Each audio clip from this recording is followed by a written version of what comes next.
Hello everyone. Today we are going to cover chapter 1, which are mostly definitions. So start off, we have statistics.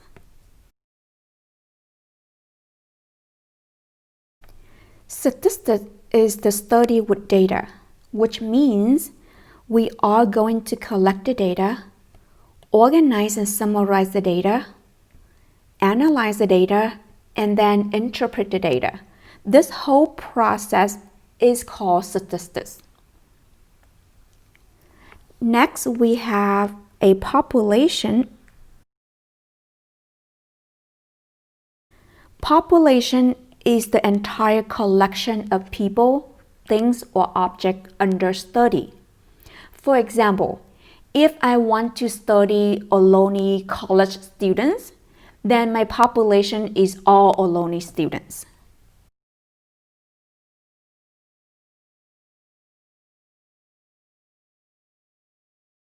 Now, population doesn't always have to be all Ohlone students.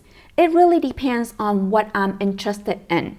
For example, if I'm interested in the adult in the US, then my population should be all adult in the US. So it really depends on what I'm interested in, and I'll take the whole entire collection. On the other hand, we have a sample. It's just a portion of a population. So a sample is just a portion of this population. For example, if the population is all Ohlone students, that means the sample can be just a group of Ohlone students. So it could be Math 159 students. So Math 159 students is a group of all Ohlone students. Now, what Math 159 students is not the only sample I have in Ohlone College students. It can be Math 101 students. It could be English 101 students. It could be Chemistry 101 students. It could be English major students. As long as it's just a group of a population, we call it sample. Next, we have something that's called parameter. Parameter is a number that is a property of the population.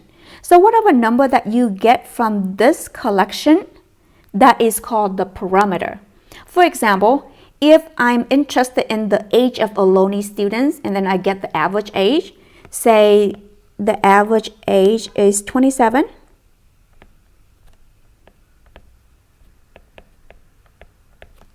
That means this number 27 is called the parameter because this belongs to Ohlone students.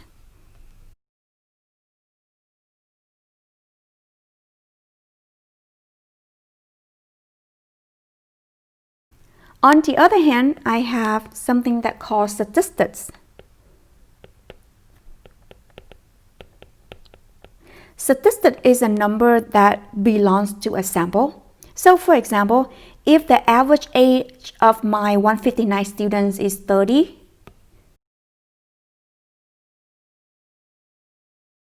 then this 30 is called statistic because this belongs to a sample.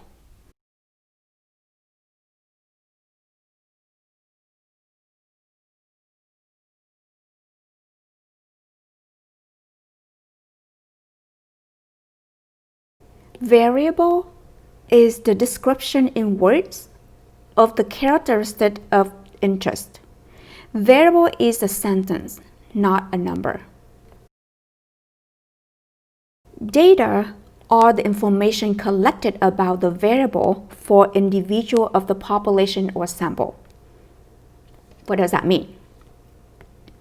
Let's try an example. So say, example 1, say if I'm interested in your age, that means I want to know how old you are. Then I'm going to go out there and ask the question, how old are you? So this is what I want to know. I know your age, that means my variable is age, which is a description of what I want to know. Now, when I go out there and ask the question, hey, how old are you? I get the answer back, right? So if someone say, hey, I'm 18, then 18 is one value of my data. My next value can be someone say I'm 20, or someone say I'm 25, and so on. So the data are the answer that I can get from asking the question. Another example, say if I'm interested in what color is your favorite color, so I'm going to ask, what is your favorite color?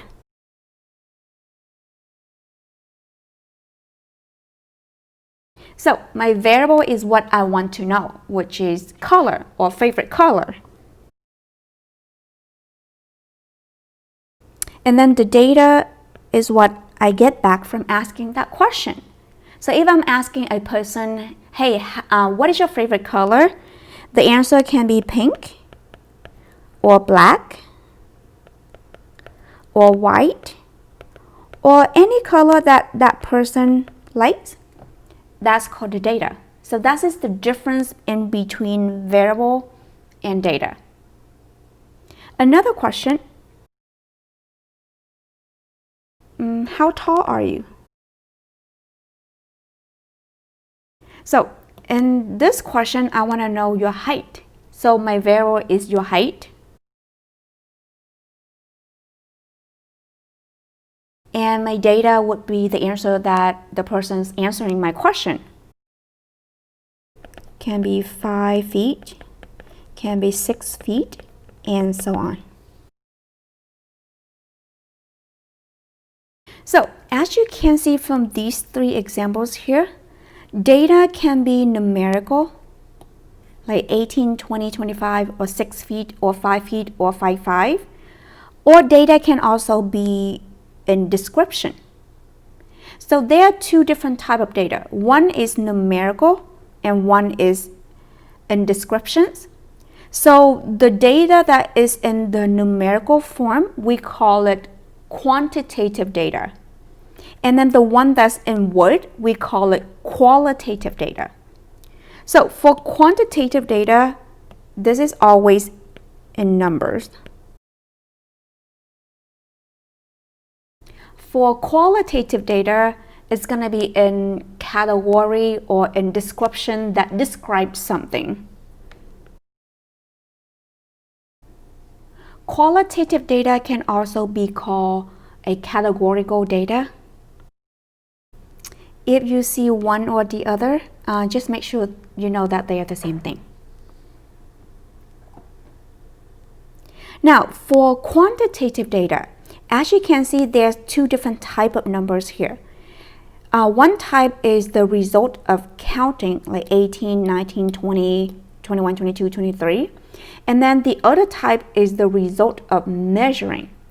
So if your quantitative data are the result of counting, then we call it discrete. And if your quantitative data are the result of measuring, we call it continuous.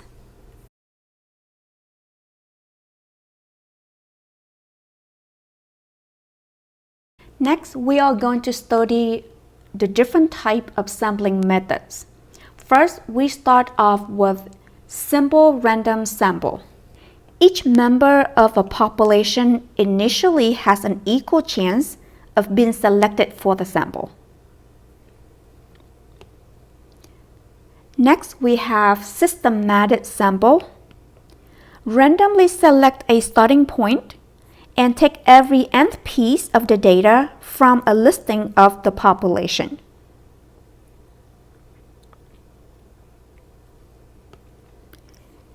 Stratify.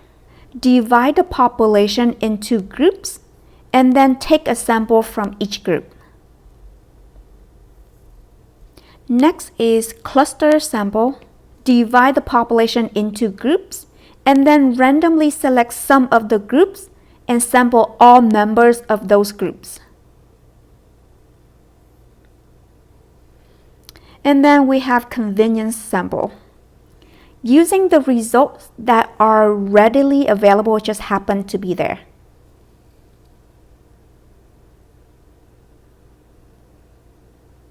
Next, let's try examples of these methods.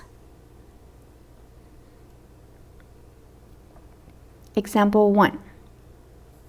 To form a soccer team, a soccer coach randomly selects 6 players from the group of boys ages from 8 to 10, 7 players from the group of boys ages from 11 to 12, and 3 players from the group ages from 13 to 14.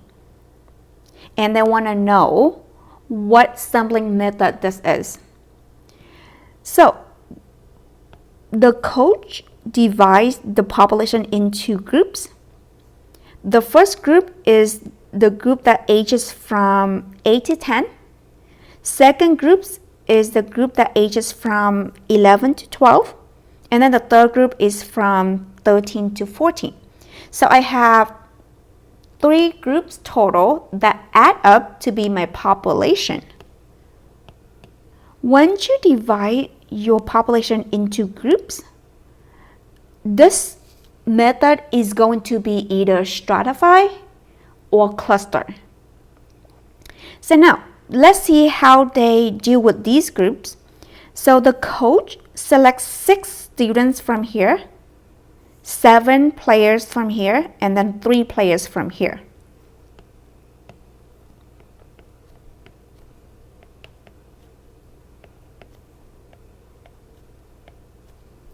And that add up to be my sample. So whenever you divide your population into groups and you take samples from each group, that is called stratified. Example 2. For a survey of human resource personnel at high-tech companies, a poster interviews all HR personnel in each of 5 randomly selected high-tech companies. So my population would be all HR personnel from all high-tech companies. The question is, how many high-tech companies do we have? Probably a lot, right? More than 5 of these. So in this case, they divide my population into groups of high-tech companies. And I have so many high-tech companies. So 1 company, 2 companies, 3, 4, 5, 6, 7, and so on. I don't even know how many companies I have, but I have so many, more than 5. So remember, whenever you divide your population into groups, it's either stratify or cluster. Now, if it's stratify, you're supposed to take a sample from each company right here. However, in here they say they randomly selected 5 companies and then ask everybody from those 5 companies. So which 5 companies are they going to select? It can be any of those. So it can be this one, this one, this one, this one, and then this one. So you divide the population into groups, and then you only select a couple groups, and then you interview all of the people in those groups. This is called cluster. Example 3. In a survey of engineering salaries, a researcher selects engineers to interview by randomly selecting 50 women and 50 men engineers. So in here, they're interested in the engineers' salaries. So my population will be all engineers. And they divide it into 2 groups of women and men. And what they did is they asked 50 women and then 50 men. So when you divide it into groups, that's either stratify or cluster, and then you take a sample from each group. This is stratify. Example 4.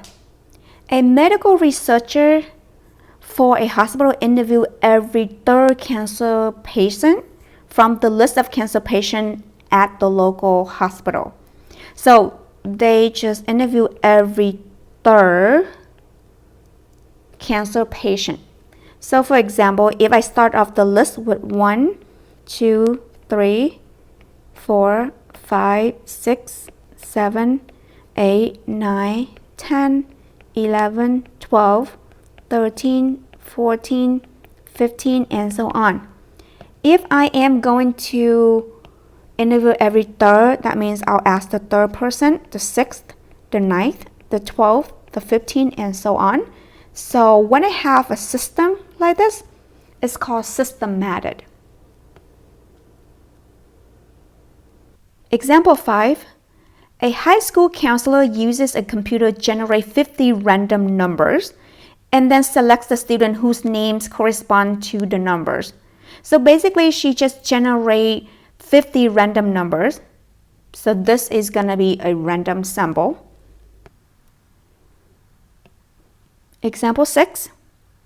A student interviews classmates in his algebra class to determine how many pairs of jeans a student owns on average. This is convenience because student just asks his classmate right there to be convenience.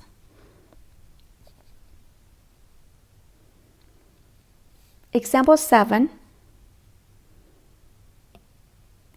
In a study to learn what types of after-school childcare are used in the district, a school district administrator randomly selects 6 classes at each school and surveys all parents with children in the selected class.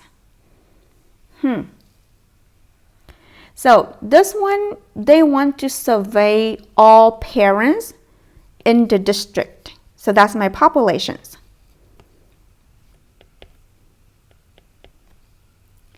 And the district divides the group into schools. So there are so many schools, right? And they say in each school, they will select 6 classes. So remember, in each school, which means they have 10 schools, and in each school, they will ask 6 classes. So my populations are school. So these schools add up to be the population here. And I have so many schools in the district. And in each school, they ask 6 classes. So they take 6 from here, 6 from here, 6 from here, 6 from here, 6 from here, 6 from here, and 6 from here. This is stratify.